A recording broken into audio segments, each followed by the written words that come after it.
Hi again, everyone. I'm Miss Shannon, and Son and I are back, but this time with a brand new text. Today we're going to read a poem. We're so excited! You may have seen or heard poems before. They often rhyme, but not always, and they're organized in a very special way. Let me show you. The poem we're reading today is from the book The Day the Universe Exploded My Head by Alan Wolfe. The book has tons of poems all about outer space, but we only have time for one today. If you like it, you should check the book out from the library to explore the rest of the poetry in it. Since we've been reading all about the sun lately, we're going to continue that learning and read the first poem in the book, which is called The Sun, a Solar Sonnet, sonnet. This subtitle is funny because the author, Alan Wolfe, is playing with words here. A sonnet is a special type of poem. I'll show you more about that in just a minute. But for now, do you see how Alan Wolfe played with the words? Because the sonnet is about the sun, he changed the O to a U to make sonnet, sonnet. Just from that start, we can already tell this is going to be a fun poem to read. Let's start by talking about the parts of a poem. Poems are very different from other types of texts. Poetry can have lines, stanzas, and a rhyme scheme. We'll explore each of these today with our poem about the sun. The first part of poetry that I want to show you is lines. You'll notice that poets, or people who write poems, write lines that can stop anywhere in a row of text. This is different from sentences in other types of text that go all the way to the end of each row on the page. See the difference?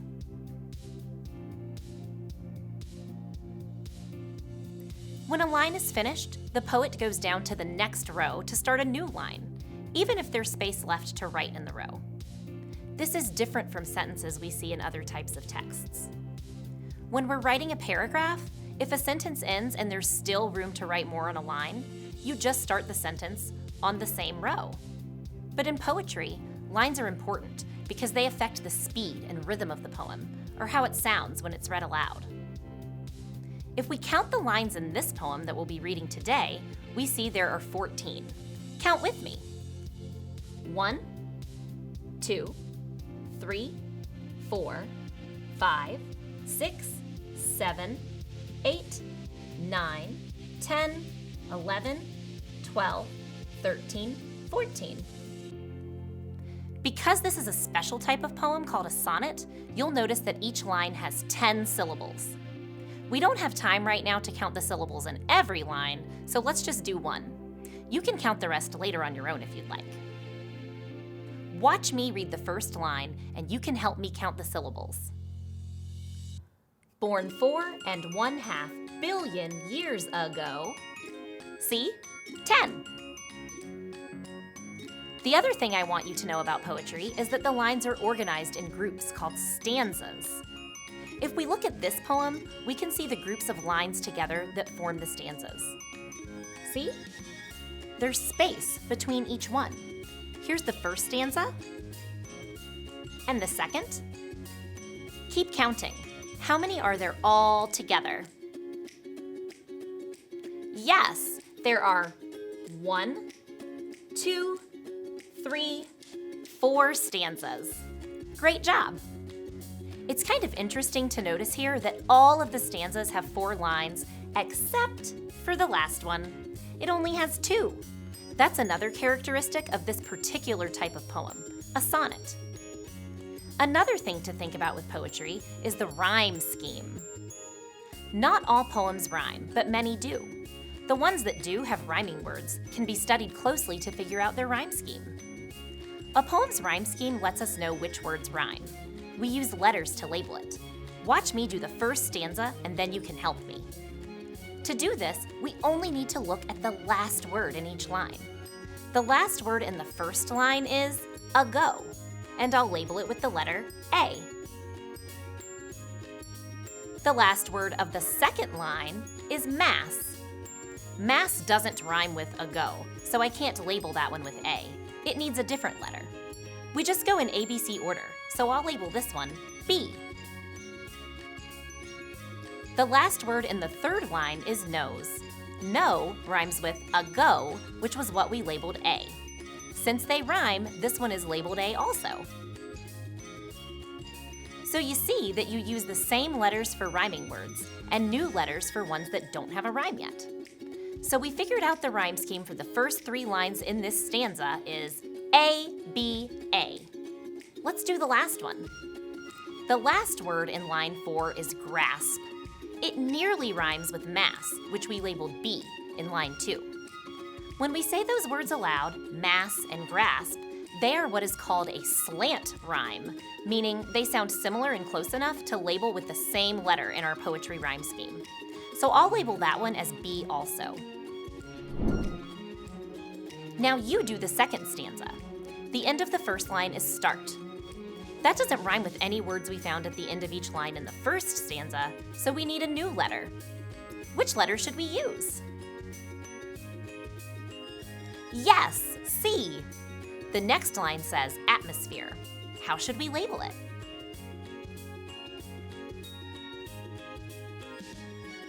Yes, D, because we haven't found any other words that rhyme with it yet. The end of the next line says heart. How should we label that? Great thinking! We should label it C because it rhymes with start, which was at the end of the first line in this stanza. The last line in this stanza ends with here. How should we label that?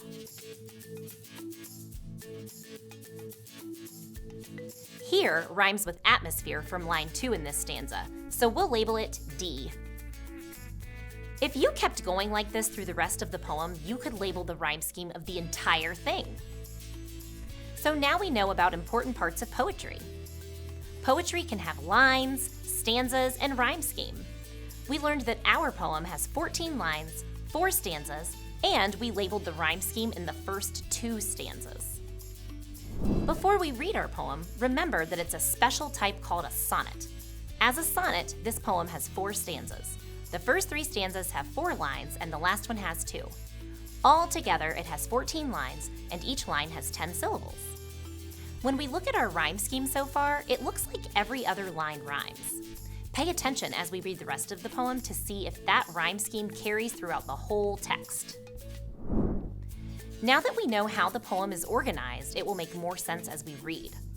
I'll read it this time while you listen and think about what it means. Then we'll summarize each stanza.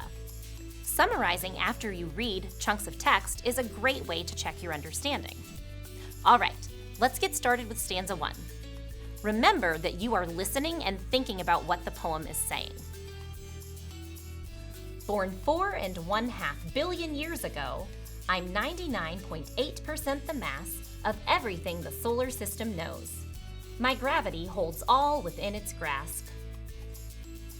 So, the gist of that stanza is that the sun is really old, large, and holds the solar system together. That makes sense because we found all of those facts in the last book we read together, which was called Sun 1 in a Billion. So I know this is accurate. Wow! Summarizing the stanza helped me to understand what the poem was saying and also make connections to another text we've read. Let's read it again, this time all together. Born 4.5 billion years ago, I'm 99.8% the mass of everything the solar system knows. My gravity holds all within its grasp. Let's keep reading. Listen to me read stanza 2 and think about what it means, and then I'll summarize my understanding. I watched as each young planet got its start. I sheltered them inside my atmosphere. I am the solar system's burning heart, the light and life of everything that's here. So, the gist of this stanza is similar to the first stanza. The sun is old and the center of our solar system, but it's important to notice how stanza 2 builds on stanza 1. What new information do we learn in the second stanza? Yes, it goes a little deeper than the first stanza and says that the sun is so old that it saw each planet get its start, and without the sun, other planets couldn't exist.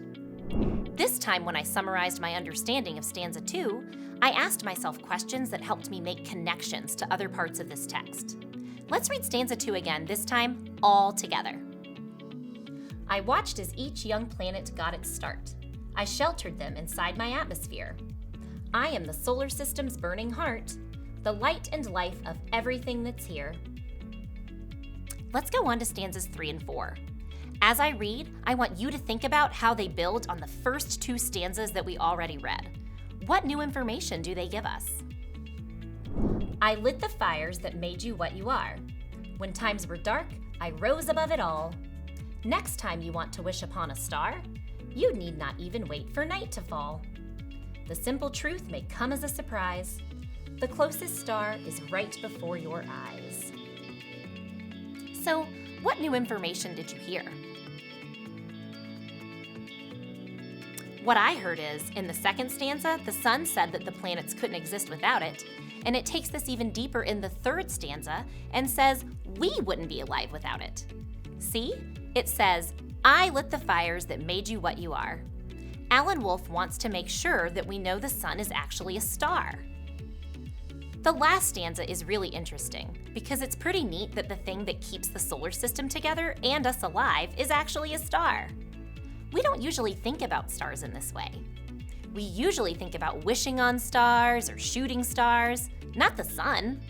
So each stanza builds on the ones before it to help us come to this neat realization that the sun is actually a star. Now that we understand all of its parts, let's read the whole poem together. Notice the lines, stanzas, rhyming words, and how the information in each stanza builds on the one before. Read with me.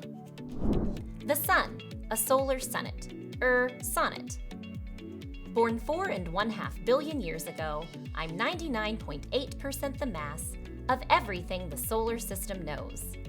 My gravity holds all within its grasp. I watched as each young planet got its start. I sheltered them inside my atmosphere. I am the solar system's burning heart, the light and life of everything that's here. I lit the fires that made you what you are. When times were dark, I rose above it all. Next time you want to wish upon a star, you need not even wait for night to fall. The simple truth may come as a surprise. The closest star is right before your eyes. Excellent reading. It's great to read poems more than once to really get into their rhythm and deeply explore their meanings. Today we learned that poems have unique parts called lines, stanzas, and rhyme schemes. We read a special type called a sonnet. There are different types of sonnets, but the one we studied today had 14 lines with 10 syllables each, 4 stanzas, and a definite rhyme scheme. We also learned that in poetry, the stanzas build on each other so that you can clearly understand the ideas the poet wants you to remember. When you're reading poetry, see if you can count the number of lines, stanzas, and label the rhyme scheme. You can even use what we've learned about these poetry parts to write your own poems. We'll see you next time when we explore a brand new poem about the sun. See you soon!